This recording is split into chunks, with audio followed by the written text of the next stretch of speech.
Oh, okay. All right. So I guess we're going to be looking at some stats. Yes. Stats of the housing. I guess so. Oh, cold open. It's a cold open. It's on you to intro. It's on you to intro. No edits. No edits. I know, no edits. Hey, what's up, everyone? Thank you so much for tuning in to TFG, better known as the Financial Griot. Here, what we love to do is share our stories, share introspection of what's going on, the topics, but more or less connecting it to financial literacy. We want to just start building communities, building individually ourselves, but making sure that we're sharing the knowledge and wisdom and everything that comes with financial literacy is a journey. So we are here, you're here. I'm one of the co-hosts of TFG. My name's Alanta Elson, and I also have, Toxic Lawrence here. Maybe he's in a good mood. Maybe he's not. I don't know what you want to talk about. Like, how you doing, Salt and Pepper? Hey, I'm here, and I'm against the toxic masculinity and the patriarchy at the same time. So thank you for introing me into the right space because I want to talk about everything against Black men at all times. Thank you. Yes. I don't know where you intro that at. Like, it's just messed up. Hey, everybody. My name is Lawrence Delva Gonzalez. I am also known as a neighborhood finance guy. I do talk and delve a lot into the financial literacy space, teaching people how to plan, invest, and strategize their way to wealth in a very short amount of time. Although I know all these details and all these stats and all these numbers, I do like to have fun with this. I think we've made finances this like taboo subject and very serious and very stuffy subject that nobody understands, whereas in truth you could still have a good time with money. You could still have a great time with the money conversation, and you could still walk away learning as much as possible, even having a certain change of perspective. So that's what we do here at the Financial Griot. We just chat it up, and this conversation is all about the very hot, smoking hot real estate market right now that is pricing a lot of people out of ownership. And yeah, people out here struggling in these streets. I've been trying to tell y'all. So all my haters, I hope y'all, you know what? I knew I you were hope going to y'all take this still opportunity. I just knew you were going to take this opportunity to say, like, Lawrence, like, I've been telling you guys this for the last 6-7 years. I was out here in the front, and y'all mad at me. It's okay. Y'all have to call me my likes. Y'all didn't even want to like me. It's all good. You know what? I hope y'all struggling. I hope y'all struggling. You know what? No, we're not. Please. No, I'm just kidding. I'm don't kidding. Subscribe. I'm saying for all my haters, they're not listening to this. It's called all the haters. My haters do remember. Listen. That's the thing. Haters. I hope they listen then. I hope they're listening. I'll see y'all in these streets. Eviction streets. Eviction streets. But I'll pause. Okay. You know what? I wish you could edit that part out. No, it's not going to be edited. He chose violence this morning. He chose violence. Okay, we're going to just exclude that part out if we can. But no, we're not. But yeah, so the topic where we'll be discussing is, home ownership, inflation. I guess this is a running topic as of right now. But I did mention in our group chat the other day about how most people are suffering in silence. People are not discussing as much how they're priced out, not only for affordable housing, but also priced out when it comes to rental opportunities as well. So how it's working, what's going on, right?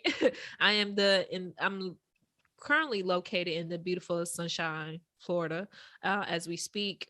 But the average housing cost has dramatically increased between 20 and 40%.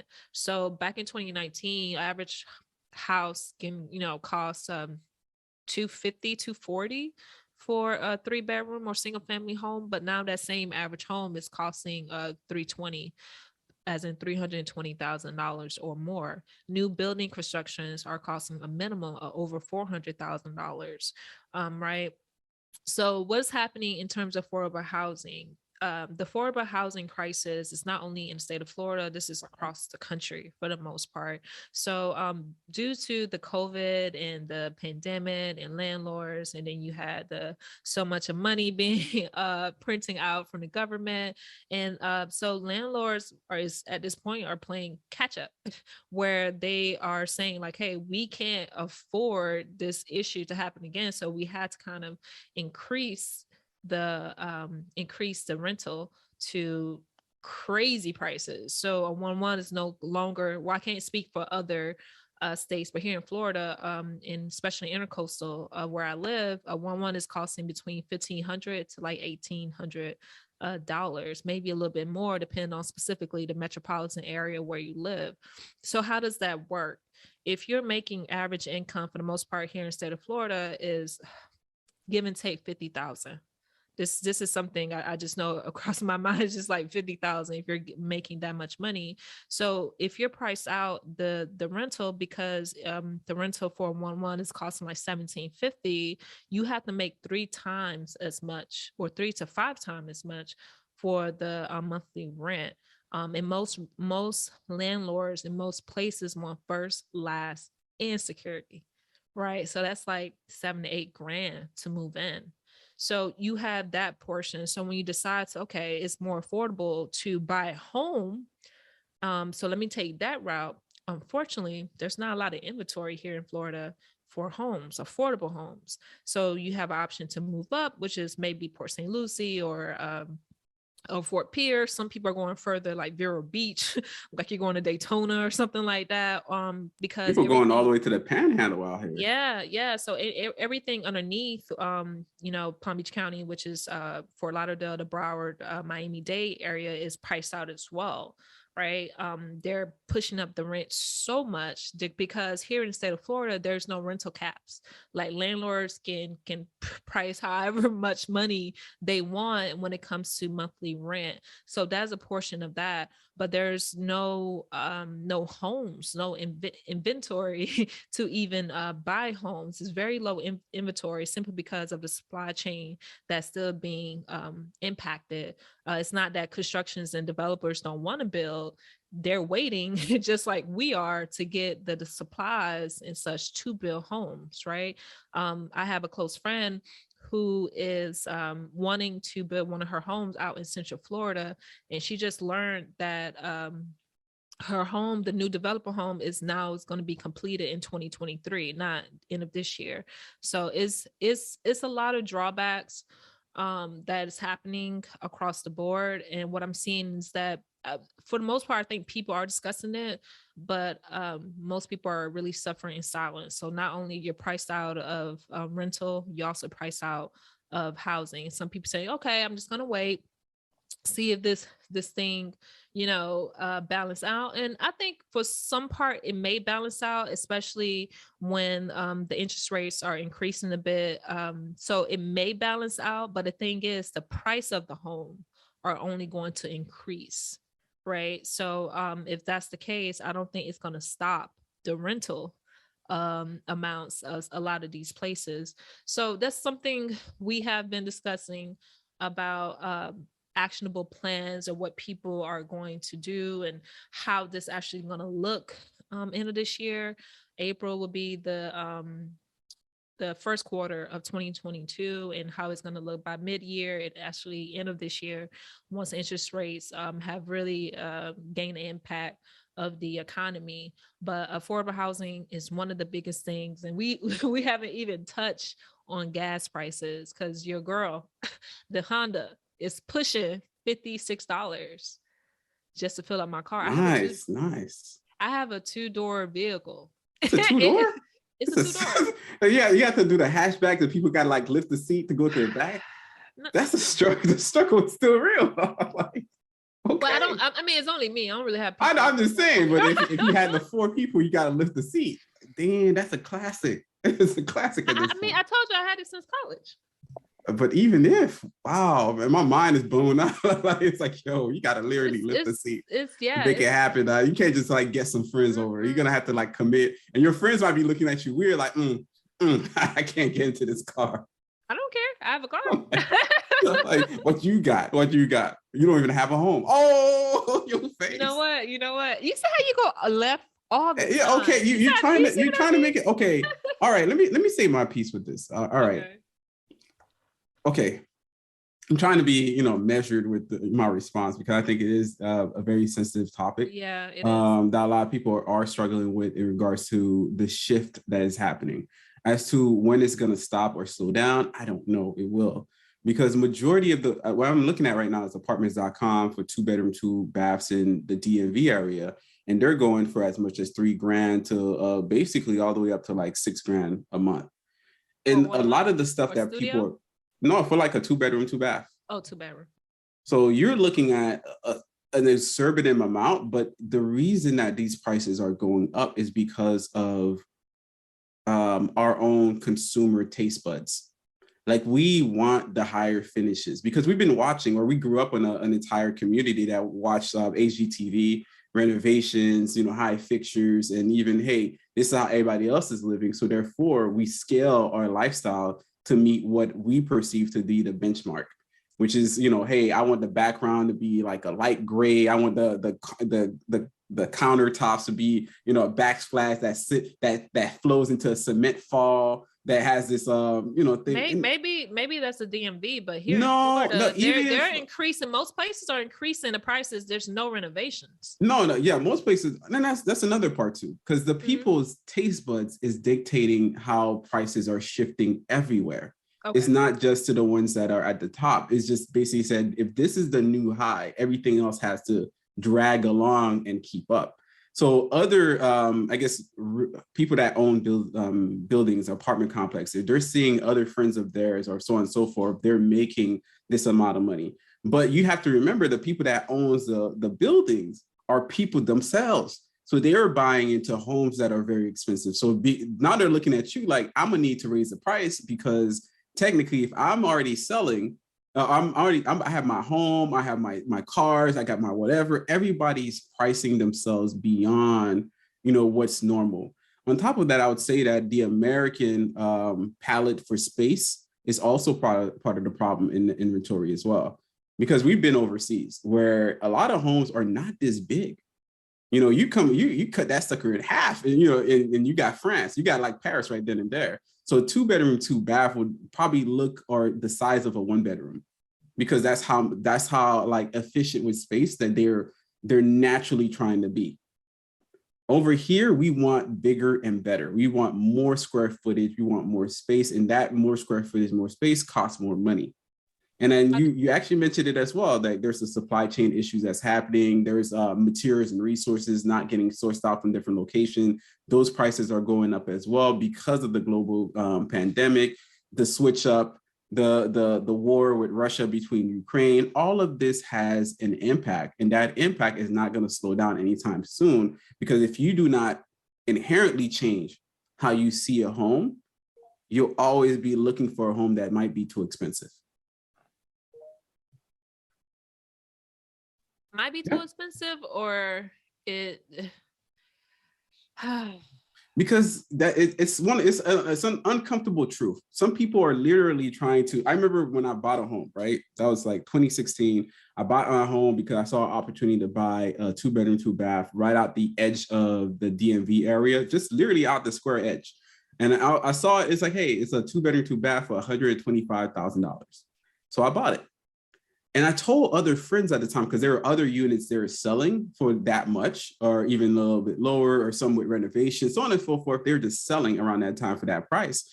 And I told people that lived in the heart of DC that, hey, they're selling over here. They're like, nah, I kind of like where I live. I'm close to the action. I'm close to what I'm doing. I'm close to, getting in and out of these restaurants, so on and so forth. And they decided that it was better for them to live in the cultural enclave, where they were paying as much as $1,700 per month on a 1-bedroom or something like that.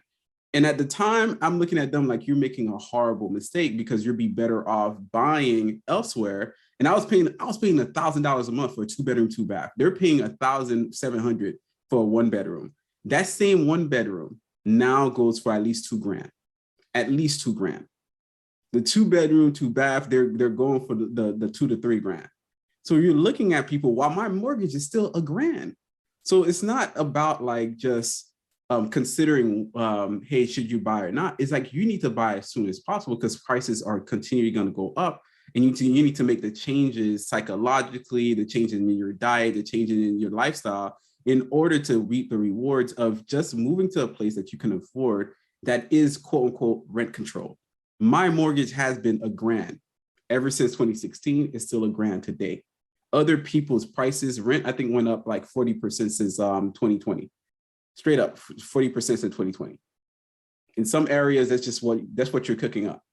And if you're in a situation where you're feeling, tight around the neck because of it, and that's true, I would actually recommend that you just start shifting how we're spending so we could get out of just renting and go into buying and owning a home. And when you own a home, it's not the home right there in the city center overlooking a loft that's overlooking whatever. No, sometimes it's going to be a far further from the outskirts where there is not that much development and maybe even also not a lot of opportunities to just buy stuff. Because that's what the thing I learned about the place I live in. Yeah, I don't have a lot of restaurants, but there's also not a lot of opportunities for me to just order Uber Eats all the time or to go get food over here and there and third. So it ends up saving me and a combination of my housing costs as well as my food costs, as well as my lifestyle costs. I don't know. There's a lot. Yeah, there's a lot to it because you made a good point about 2016, 2017. I remember when you purchased your place back then. I think I was coming back from South Korea because you had your nice little photos on Facebook, and I remember how dope it is. And of course, I got to visit your place too. So it's we talk about this a lot, and now I'm seeing in retrospect how important that is, right? I'm gonna mention the 5 P's. It's called proper planning.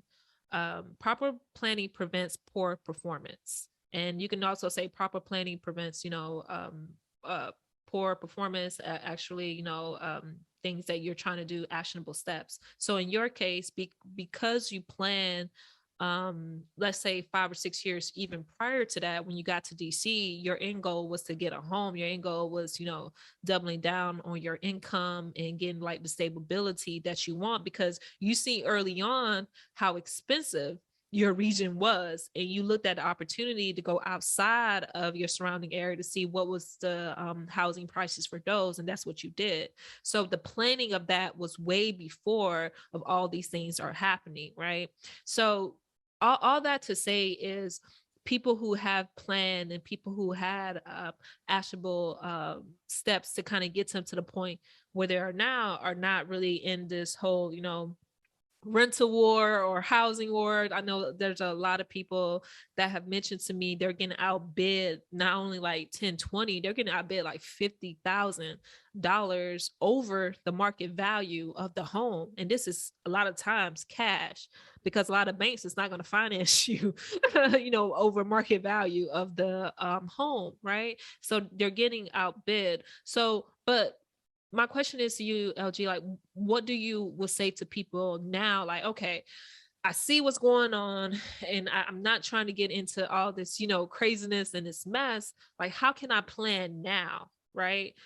Because I know some people, I'm reading YouTube comments and seeing all these things. People really think there's going to be a bust, just like similar to like 2008 or something like that. I don't see that, because in order to have a bus, you need some form of homes. The supply chain got to be okay. Like, it's a lot of well, even if there is let's just go with that idea. There is a bus. Okay. Let's say the bus happens. Right. The thing that people need to realize is that those people that suffered through this bust of 2009, and they had the whole housing thing, some people sold, some people lost their homes, so on and so forth. But the people that remained in the game learned an invaluable lesson. They saw the value of their homes go from a high price to a very low price and back up to even higher price. What that teaches the mind is that, hey, the longer you hold, it doesn't matter. So you have all of these new people, right? Or these people that already hold their homes, and you have other people that bought homes that were a lot lower at the time. They bought it right after 2010 and 2011. They're sitting pretty. They're not worried about the next crash, because even if prices go down, why should I sell if I know that prices will eventually come back up? That's what the problem with waiting for a crash, happens. That's that fallacy, because you miss out on the opportunity of owning a home that's affordable to you. And that's really what it comes down to, affordable to you. Right before the pandemic, or right in the pandemic, it's like, oh, house is going to crash. It never did. Prices went up. So you could have bought a home at the beginning. I know you bought a home during the pandemic, while everybody else was saying, hey, it's impossible. It is nuts. But you decided to do it. I decided to do it. And the value of your home, went up. went up. you know? Yeah. So the idea of, hey, it'll lose value. Yeah, it will, maybe in the short run, maybe it happens for a little bit, but the person that holds is the person that lives out the game. And the people that tend to hold are the people that bought an affordable home for them and they have enough money to sustain themselves in a downturn. Because a downturn always happens. It's a business cycle. It goes up and down, up and down. So whenever the recession happens, you just have to hold, and then an expansion happen eventually. Right. And that's what people are doing. So a home that is in the bustling downtown area will still be popping. Even after a recession happens, it'll still be a popular place because it's a bustling downtown area. So a lot of young people love to live in big cities. They love to be in the hot spot. They want to be close to the action, so on and so forth. For buying in one of those locations at a high or at a low, in a long-term sense, it's somebody like that. Long-term sense, when your high is somebody else's low. I don't know if that makes sense to you. It's like long-term wise, it doesn't matter. Like it doesn't matter. Like you've already bought, somebody, you already bought before you're good. And I think that's what people are struggling, trying to figure out their stage. And I think they're struggling with letting go of the lifestyle they've grown accustomed to. And this is what change is going to force people to do. This level of inflation, stagflation, or even to the recession, is going to force some people to make the real decision, say, you know what, maybe I don't need to be at every party or every situation. Maybe I don't need to travel, quote unquote, every quarter. Because there's a time like 2019, 2018, people were traveling like how many times a year? We were out here. We were ODing. If anything, we OD'd off of this thing. People are going out like, oh, I'm gonna be flying, like in 3 months, 6 months. People are flying. Whereas before, our parents' generation, they took a vacation when the kids, maybe to Disney World, maybe. If at all. Haiti was my mom vacation, if that. Yeah. But she tend to work when she was in Haiti. They don't really do those things. But our lifestyle has changed so dramatically, and we haven't noticed it. We haven't made peace with it. That is an expensive lifestyle. It is an entirely expensive lifestyle. So everything that we're doing. So are you like Bruno? Keep bothering. Are you? Bruno is the cat. Yeah, Bruno is the cat, guys. Just keep bothering me. Are you suggesting that it sounds like you're alluding to this is fundamentally we just have to get back to the basics when it comes to housing and affordability? Sometimes it's not downtown. Sometimes it's not in the middle of everything where it's popping, because essentially when you are located in these areas, that means you're spending more. You don't notice it, but you are spending more because you want to go out and meet people. You want to go out to this event. You want to go out to another event that you feel like, may be a great experience. Not to say it's not going to be, it's just to say that you got to pay for Uber. You got to pay for, your admission fee. You got to pay for food. You got to pay for Uber going back home. So there's a lot of those hidden expenses when it comes to staying in these areas. So when I say getting back to the basics, it's like, what do I actually need to survive? What do I actually need to get to my, basic necessity? You need a home, which is affordable for you, and you need the shelter that's in place, but more importantly, you just need to have all your necessities covered. Food, make sure you have car payments, but if you don't have a car payments, you're in a great position as well. So those are like the basic necessities that can be covered, and you're not going to meet those necessities when you're thinking about luxury and being in the middle of all the hot spots, because not to say you can't do it, but it's just to say that you're reprioritizing things in a better facet for you. So I think that's what you're alluding to. We have to get back to the basics. Sometimes, people don't want to, but you may have to double up, get roommates, live with family if you have them, that will allow you to rent out a room, whatever you need to do. I think that's what we have to get back to. But I think for the most part, a lot of people have a lot of pride when it comes to these things, and we're missing out on opportunity of how can we help each other too.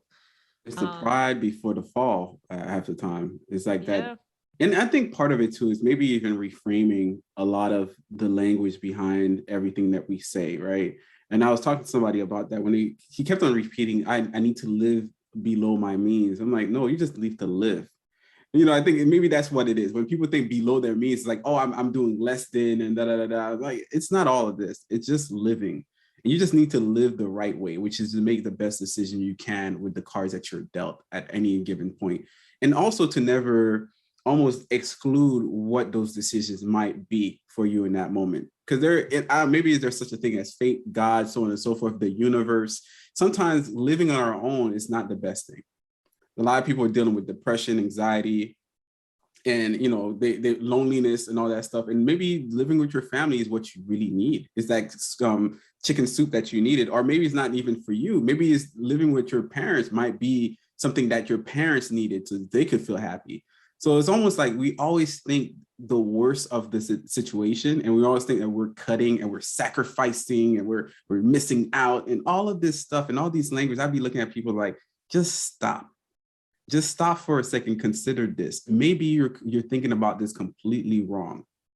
Maybe moving to where I was, I saved like half the money. It wasn't even the money. It was more because I'm like, why am I paying this thing? And I'm living in a box that looked like a closet. And I was paying like $1,000 a month. I'm like, I don't feel comfortable here. I don't like the city. I like greenery. So when I saw an opportunity to live further away, it wasn't very comfortable. I'm like, you know what? It's next to a metro. I'm a rocket. And turns out I had my own bedroom. I had my own bath. I had all the square footage I needed, walk-in closet. And I'm looking at it like, yo, this ain't a bad situation at all. This feels You really actually good. know the area a little bit better than most people, since you know it from a perspective of taking the city transportation. Yeah, you're just living differently. And yeah, I wasn't able to make it all the way across town to whatever event, and I learned at that time I didn't need to. Most of the time I was learning by being by myself that I was happy, or I learned what was important to me, so I didn't feel like I needed to be at every other thing. I could pick and choose now what was really important to me. And what was important to me was what I needed in order for me to grow, live a better life, end up paying down my debt, travel the world, so on and so forth, is because I made those decisions that might seem like I'm cutting my lifestyle, like living below my means. I'm like, no, maybe it's just living differently. And I think that's what a lot of people are going to have to tackle in 2022, going to 2023, and even 2024. What is living now? Redefining that beyond what social media, beyond celebrity, beyond reality TV. What is it just to kind of like live in a situation when you go home and maybe you see your nieces or nephews? Maybe your nieces or nephews needed to see you. Maybe that was the missing catalyst, but you think it's all about something that you've lost, but you forget about everything that you gained.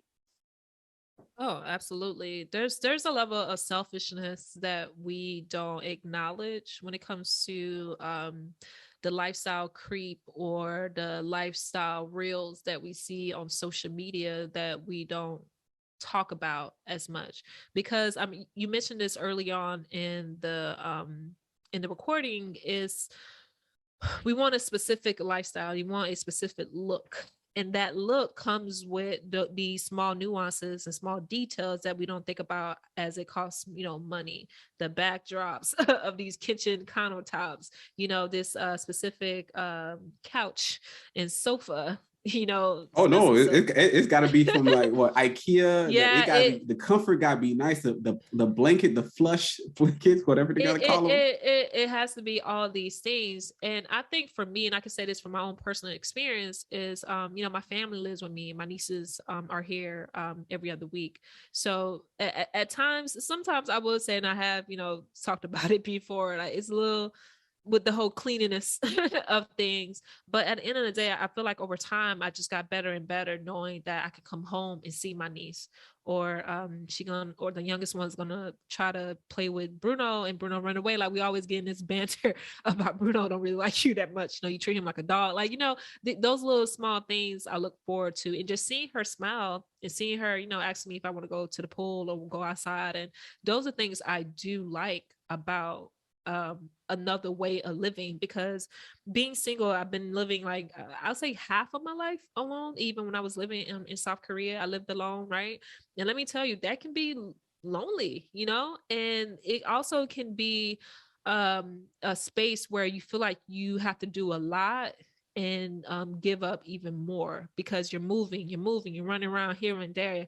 You're not going anywhere, but you're just moving, trying to get to all the events and doing things. And you realizing it's not filling a void, that you're essentially thinking that you're being productive, and that's not it. So we have to kind of get to the fundamentals. And for me, it's essentially about knowing that, my family have a place. I have a place. If something came up, something happening in terms of security or safety or whatever, it's like, my brother's 20 minutes away. My mom is, 45 minutes away. Like there's a positive, a positive effect that it does happen when you have the sense of community around you. And I just had to let go of that idea, even things when are breaking around the house and couches and whatever is going on. I had to think about, it's nice to still have family, no matter what it is. Like it's bigger than me. You know what I'm saying? A year or two from now, if my sister ended up buying whatever her decision may be, for her to kind of understand that I play a role in that. Like we helped each other in that decision, to get her to that point. I was within that plan. That's satisfying for me because it's not only for her I'm doing it for my nieces, so they need a place that, that she chooses, whatever she wants to do. And it's a matter of these small details, these small planning. So I had to reframe my mind and say, it's like, yo, it's not about me, it's not about my sister. It's about the next generation. So they can be in a position, in a space where they can thrive. And this is what we're doing now, and we're not seeing it, but it's going to get there at some point. And that's what I had to kind of go back and think about for the most part. Yeah, and I think that's a beautiful sentiment that I think people are missing out on. The fact that we don't see the true totality of our actions until later on. And you don't know, like, those type of interactions you're having with your niece right now, how does that ferment, nurture, and formulate itself into the future version of herself? Like, she saw her auntie, go to work. She saw her auntie move around, and she saw your interaction with your sister is going to also impact her interaction going forward with her sister, and back and forth, and vice versa. So now in the future, when they need to buy a home, or they need to live in the city per se, they might even live together because it's like, hey, we always seen this before. This is normal to us. This is what we do, and we love each other, so we're in each other's space. That's kind of what we do. And they're, like you said, I think there's something to be said about people living on their own in some other space. Sometimes there's no safety there. There's no margin there. There's nobody to come over when you're sick. There's nobody to be able to kind of reach out to you, at least at the moment's notice, if something happened. Nobody's asking that question, hey, what happened to da da da da? Because they don't know, because you don't live around them. How would they know? And I think recently, I think the last piece I'll say, one of my friends' fathers passed away. And for a while, he was living at the house. And sometimes I'd ask the question, like, why is he there? He needs to move out. He needs to do his own thing, maybe move to DC. And in the back of my mind, because I just wanted the best for him as well. Then I found that when his dad passed away, it made sense. You know how God is omnipotent or omniscient? He knows all and sees all. Like, he sees more than we see. He knows the story beginning and end. And turns out, like, all this time was because he was setting up his son. His son was there, living there, because he was going to end up taking care of his mom. The fact that if he was too far away, maybe he purchased a home and he was living in another family, it'd be all the more difficult for them to make these type of transitions. Whereas his role right now makes more sense. It makes the perfect sense. It's like, if it's going to happen anyways, if it's going to happen at some point, why not spend a lot more time with your dad, right? A lot more. Maybe it's too in your face for some people. Maybe it's like, I will see him. I don't like the fact I will see him. But some people don't know, like, hey, you don't know when your last day is your last day.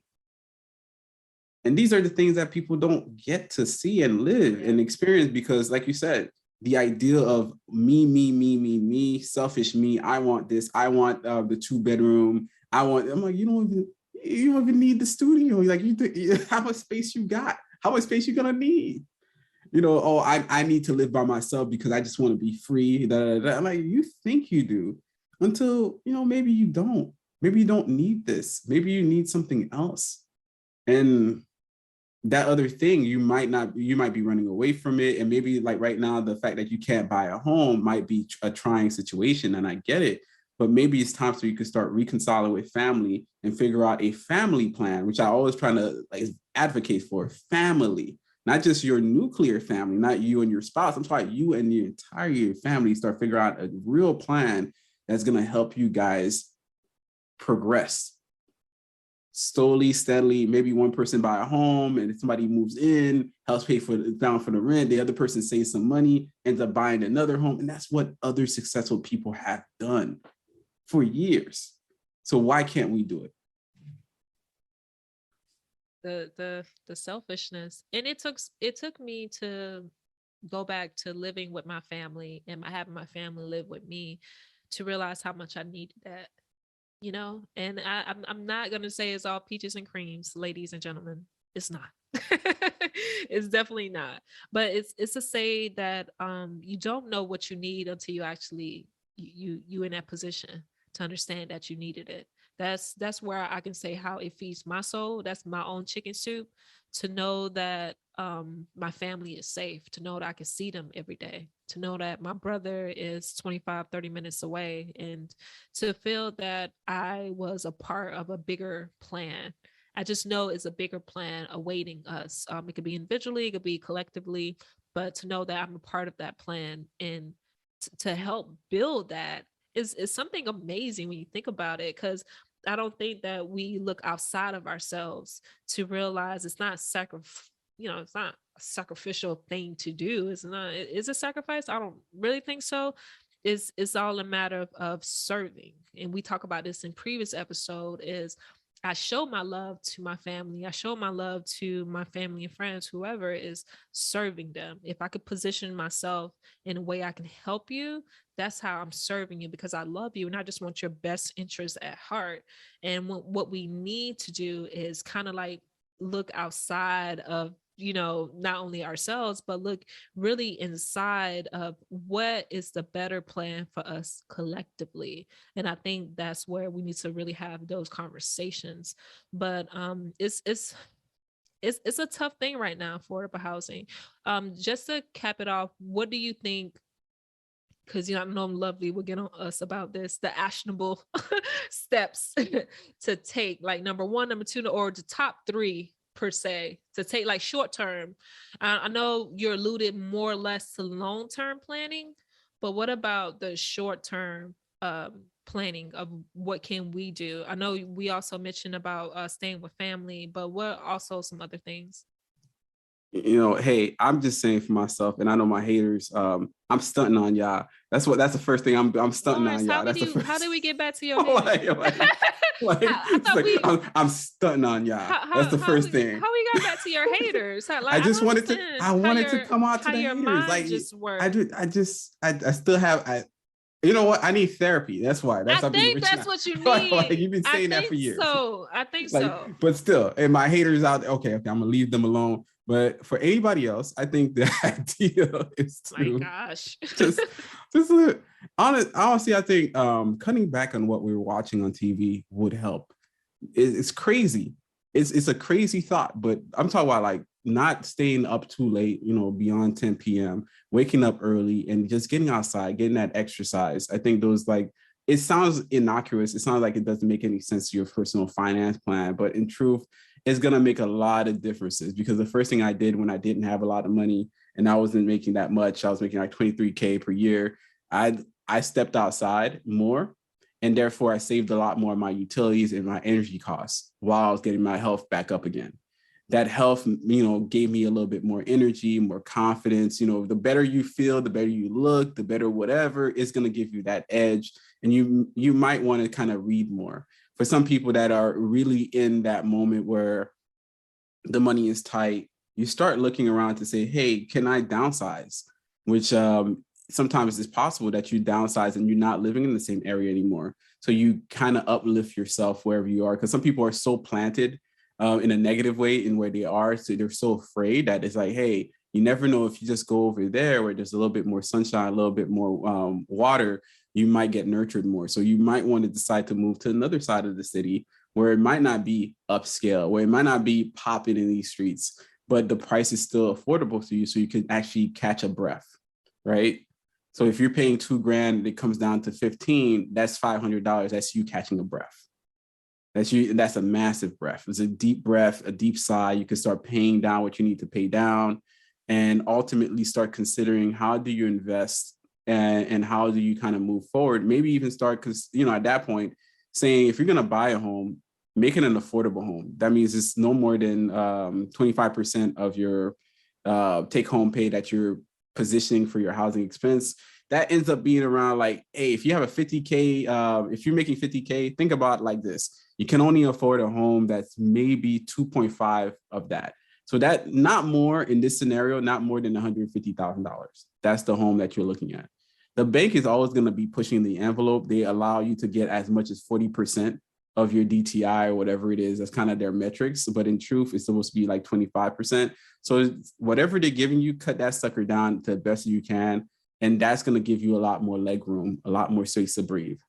And for people that are young, consider moving back, especially if you're working, we're doing the remote work. A lot of people are switched up to that. There's no issue if it's possible and if it's available to you. Reach out to your parents and say, hey, and I guess it's one, you come clean with yourself, and then you hopefully come clean with somebody else and say, hey, the price is a little crazy right now. Can I come back to stay for a short amount of time so I could kind of save some money, pay down some bills, and really try to consider owning a home? When you have a plan and you know what your plan is, you can share that to other people, that they're going to feel that energy. They're going to feel that energy, and then you're going to be in a better space. And that's my takeaways.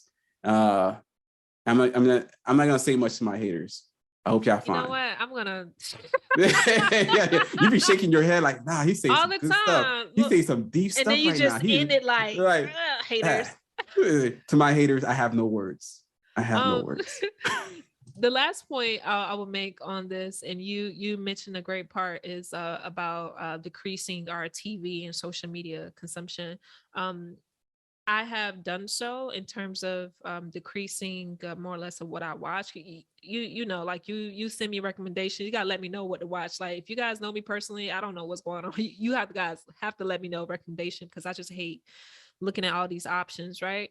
But what it got me to thinking is the level of attention I've been redirecting myself of what I'm doing, because now I'm a little bit more in my books.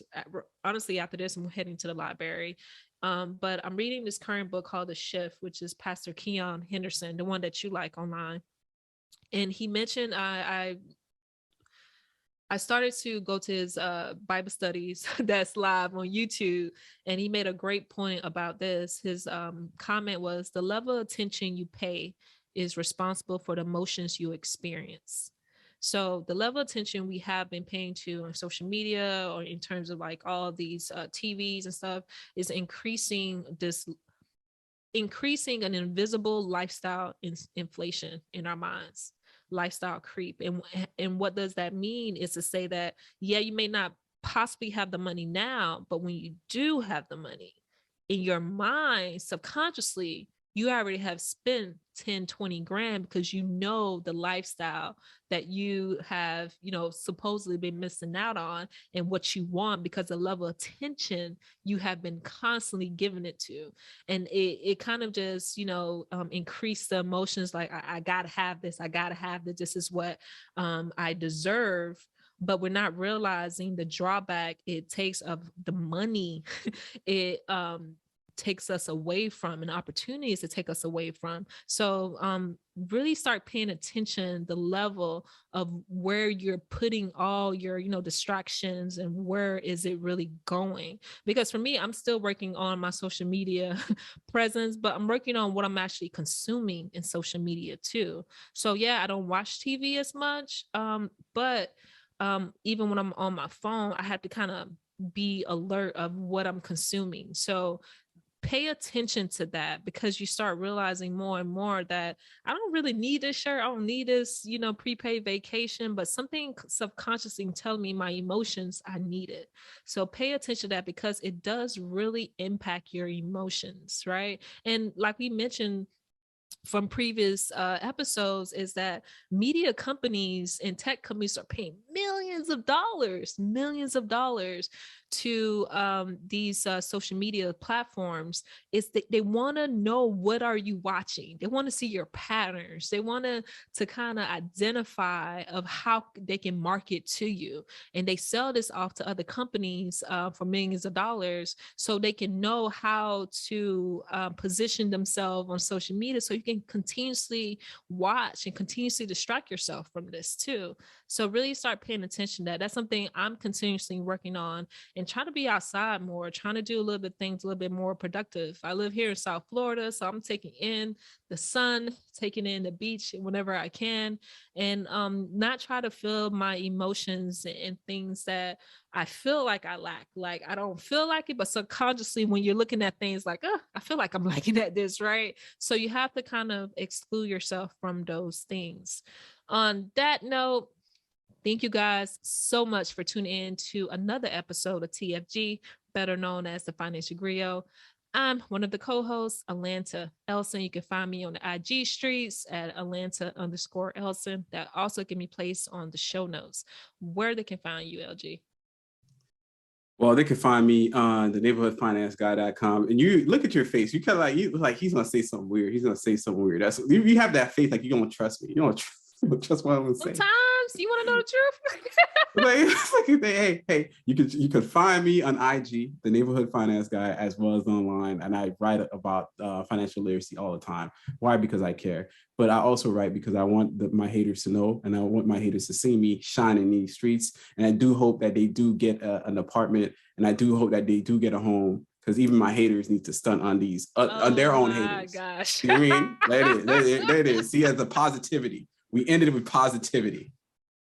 I guess. Thank you guys so much. Make sure you like, subscribe, and share this episode. And thank you again. This is incredible. On that note, TFG, we out.